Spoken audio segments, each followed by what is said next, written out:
It's a very real thing. So I guess, have you kind of figured out a little formula for it, or is it just natural because you saw your dad and it's become easier that way? I think it's a little bit of both, really. You know, I think it's something you definitely get better at. I'm really lucky that I have an incredibly strong group of friends. Like, one of my best mates just called me up earlier to say he'd seen the 5th episode, and it's like, I know what happens in the show and I'm still loving it. The people I'm watching it with have no idea what's going on, but they can't wait for the next one. Yeah. So, you know, I really, really hold high the opinions of people that I really care about. I'm also really lucky to have an amazing group of fans who are so supportive. They are diehard. They are there day one. And that makes me feel really good. But I do think a lot of my lessons in life have come from my dad, and the ways that he can deal with things that he hasn't done very well in the past, that he's passed on to me.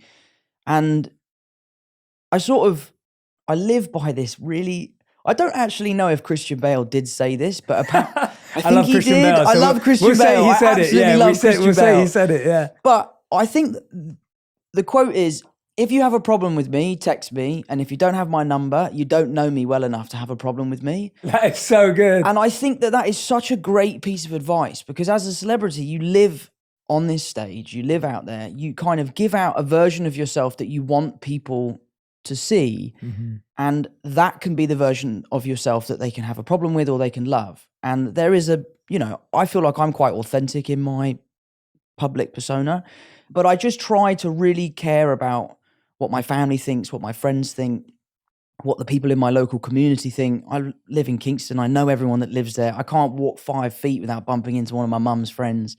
So yeah, so it's something I've been working on.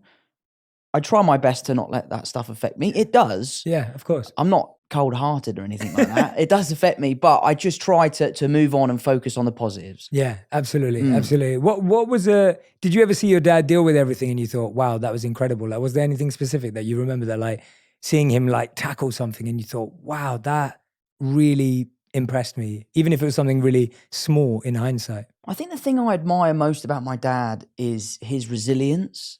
You know, he's someone who has had an incredibly successful career in his earlier life, and then later in life, his career sort of plateaued and he struggled, and he's never stopped. He's never given up.